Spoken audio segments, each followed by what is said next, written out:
Hello, Steve 89. Well, I watched an Australian TV special recently, and I'm planning to watch another one. Now, I don't watch a lot of Australian TV because, like a lot of people, I have cultural cringe, where I don't like the way we are depicted, and that's not just how other people depict us, but also how we depict ourselves and the stereotypes and Australian culture. What we identify as Australian culture is just very bogan, and I don't like watching it. So, with very few exceptions.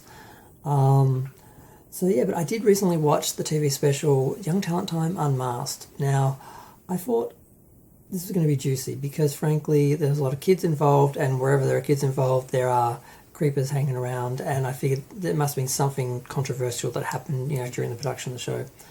Now, the show itself started, I think, around 1970, and it ran for about 18 years to, I think, 88.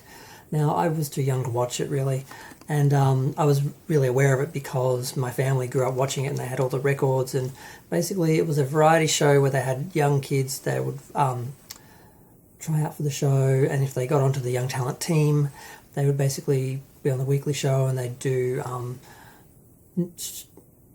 sketches and comedy sketches and performances and sing songs and that. It was just like a variety show each week, and the kids became stars and they did records and they did appearances and concerts and things, and it was quite a cultural thing for a while, and somehow it managed to avoid, it was lame as hell, but it managed to avoid the cynicism of society, I guess, and it actually survived and was very popular.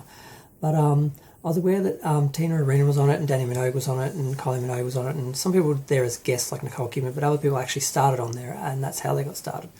But and I briefly met Tina Arena, and she's a bit crazy. I went to see Evita, and she starred as Eva, and I was waiting outside the door, partly because I hadn't put my sunscreen on yet, and I had to wait 15 minutes. I thought, I'll just wait at the stage door and see if the guy comes out, because the guy who was playing Shay was a friend of a friend, and I wanted to meet him just to tell him how good I thought the show was and everything. He didn't come out, but this lady in a giant hat and big glasses looking like a total 40s Hollywood cliche came out, and I'm like, is that Tina Arena? I'm like, no, she looks like a crazy person. And she came out and she went to a car, and I was just basically pacing backwards and forwards waiting for my sunscreen to soak in so I could leave. And I got to the and I looked back, and the lady got in this not very expensive car and took her glasses off and took her hat off, and I'm like, that is Tina Arena. And I looked at her and she looked at me, and I'm like, okay. I saw her, she saw that I saw her, that's whatever. And I just left, and I thought, why is she dressed up like a crazy person, and why is she driving that cheap little car? And it was just really weird, and I'd heard she was a little bit odd, and I thought that was just really odd. Like she was dressed like she was going to walk out to a press conference, and there was like no one there but me who was there for the other guy, and I was still only lingering there because I had to wait for my sunscreen to soak in, so it was just weird. And apparently she went on a bit of a rant about how basically performers have been hurt by the COVID lockdowns, and they should open everything up basically for the sake of performers' careers. And I'm sort of like, well, I think people's lives are a bit more important. I meant to look into that, but it's just a bunch of anti-vax, COVID hoaxing, my career, self-involved, I don't know what. I left that. But what did happen though after this special went to air, because Tina and Danny both said it was a family show and they were really protected, and they were really grateful that Johnny Young, the guy who hosted it, was very protective and had it be a very family-orientated, family-feeling sort of thing. They were protected by their families, they were protected by Johnny, and it was just really safe and good. And I'm like, well, that's nice. It's kind of boring, but okay, that's good. And then, of course, it comes out in the news, of course, that this upset Debra Bryne. Debra Bryne was on, I think it's from the first season of the show, and she didn't have a protected experience on the show. She reported 2 members of the crew for assaulting her when she was a minor, and Johnny Young, she claimed, knew about this, didn't do anything about it. He claims he didn't know anything about it. It's been a bit of a thing for a decade or so, I think, since she first reported it, or it was in her autobiography. So she, of course, called the girls out the next day for saying, well, not everyone had that experience, So I thought that was a little bit salty and a little bit sad. And I wondered, were those girls really just reflecting on their experience, or were they sort of trying to just be part of the overall glossing over what happened? But then we have the special I haven't watched yet, which is the 50th anniversary of Hey Hey It's Saturday, because apparently that started in 71 as well, and it went till 99. Now, this was another variety show. It was on every week. It was kind of famous. Everyone was on it. Even Madonna was on it. When they went to Hollywood, she did an interview with Molly Meldrum, because Molly Meldrum basically introduced Australia to Madonna and the world to Madonna in a way, because she was a hit here before she was anywhere else in the world. He got her song Holiday onto the charts before it was on the charts anywhere else in the world. They were good friends when they first met. He was being harassed into watching her meeting her like she was really special when he was in New York. And the famous exchange they had was basically he was being, rushed to meet her, and he's like, "Oh, who the F is Madonna?" And she's like, "I'm Madonna, who the F are you?" That's how they met. So they were friends up until about the Princess Di comments about the Substitute for Love video. They got upset, but they made up, and he appeared at her concert. He was sitting next to me the whole time. She did tribute to him and everything. But yeah, he was on that show, and that was part of that show. It was a big cultural thing. Anyone came on the show to be interviewed, all the big stars at the time. But there was an undercurrent of racism which comes with our culture, unfortunately, and the prime victim of this was Kamahl. Now, Kamahl is he Indian or Sri Lankan? Oh my God, I don't know. He was on the show, and he was basically mocked quite a bit for being, I'm assuming, Indian, and I'm really scared because I just read an interview where he was speaking where his wife came from, and now I've gotten confused where he came from and where his wife came from.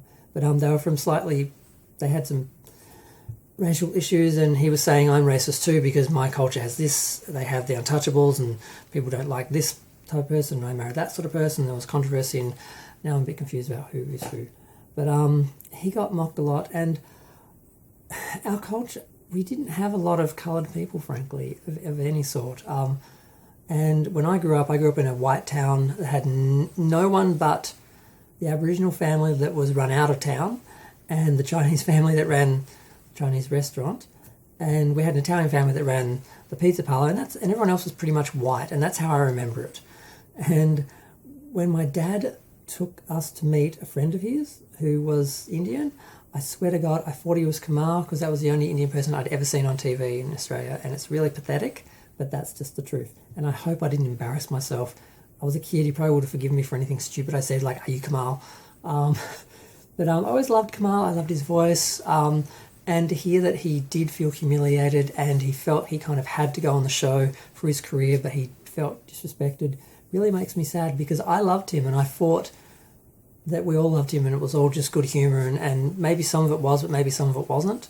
But when the show was rebooted in 2009, he didn't appear. He found excuses not to because he wasn't happy with how he was treated. And there was a really hideous skit that they did on the talent show, Red Faces, I think that was called. Was that Red Faces? They'd basically have someone on, there'd be a panel of people, they'd gong them if they sucked, and then they'd critique them, and then they'd go on. And some famous people got their starts from appearing on there. But in this instance, they had 5 guys come out dressed like the Jackson 5 in blackface, and I'm like, I didn't know that had happened. I just saw it on YouTube. I watched the first 30 seconds. I couldn't watch the other 8.5 minutes. It was just so offensive. They were literally in black face and afro wigs and white suits. And I'm like, how did that get allowed on the air? How did those people how did that happen? The show was cancelled. It didn't last a year. That's why. And it deserved it. If things are done with humour and done the right way, you can get away with a lot. But if it's done the wrong way, it's just evil, offensive. So the show got cancelled, but they're doing this special, and they didn't invite Kamahl to appear. And I'm like, wow, they were that triggered by him calling them out on their racism, rather than perhaps bringing him on, not treating him like that, and apologising. Maybe might have done something for their PR and maybe helped them get maybe another series out of this special, which is what they're probably trying to do. But I was really disappointed to hear he wasn't invited on the show. Almost as disappointed as hearing that how he felt about being on the show, because it kind of hurt some of my childhood memories of watching him and loving him, and not getting that other people, some of these jokes were actually not what I thought they were, because I thought they were funny. I didn't realise that he'd been hit in the face with a powder puff to basically put him in whiteface and stuff like this. I didn't see any of that. I don't remember any of that.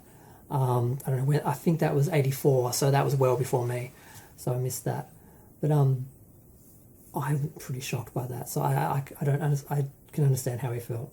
But I'm disappointed that he's not coming back on the show. I can't believe they didn't invite him back.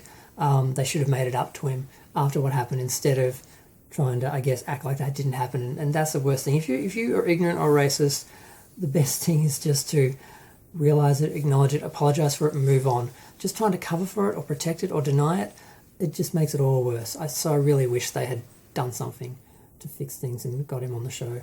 So I just want to talk about those two things because they just interested me, and this is my COVID YouTube therapy as usual. And I'm going to go. Feel free to share, like, comment, subscribe, let me know what you think. And I'll probably talk about the show after I see it if anything interesting happens on it. Bye.